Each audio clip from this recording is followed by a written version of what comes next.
Outcome 5 is about meeting nutritional needs.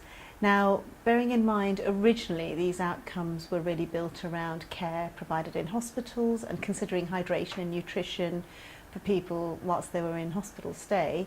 In dentistry, it's an adaptation of what processes we might need to put into practice to ensure that we don't compromise nutrition and hydration for our patients.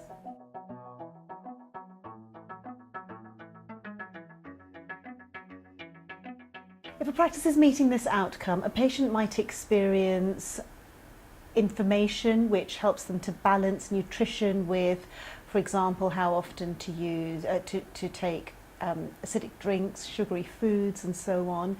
So a practice that has understood the balance of nutrition and dental health would be thinking about guiding patients towards nutritionally healthy snacks but avoiding frequent sugary snacks and things that can cause tooth decay. A patient may also experience scheduling of appointments to minimise the amount of fasting time a patient has to experience before, for example, a process like sedation.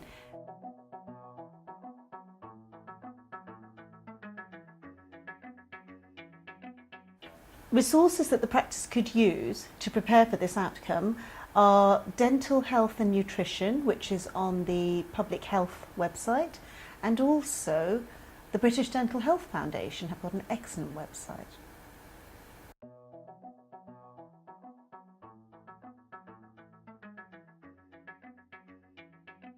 The registered manager's first challenge is to ensure that anything that the practice does minimises the impact on the patient's ability to eat or drink, either before treatment, after treatment, or as a result of treatment.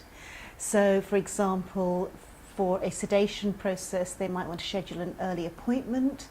If they've just fitted a set of dentures, they may want to think about the impact on nutrition for that patient for the rest of the day or even the rest of the week. So it's important for the registered manager to think about team training so that the team is sensitive to those needs, to take cultural considerations into account, to maybe talk to midwives, dietitians, nutritionists in the area, to coordinate healthcare messages around dental health and balancing that with nutrition. And so the frequency, for example, of sugar intake, the messages from the practice need to balance with the messages that nutritionists are giving about having 5 a day, for example. So very pragmatic approaches to nutrition are required from the whole practice.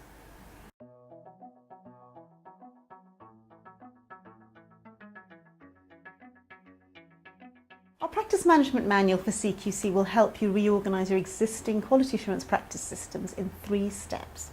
First of all, use the A3 checklist for this outcome from the back of the manual to audit your compliance. This gap analysis helps you to identify actions that will improve outcomes for people who use your services, in other words, your patients. Then use the agenda from the front half of this manual to conduct a training session for your team. It includes an attendance record and a training pack is available from our website.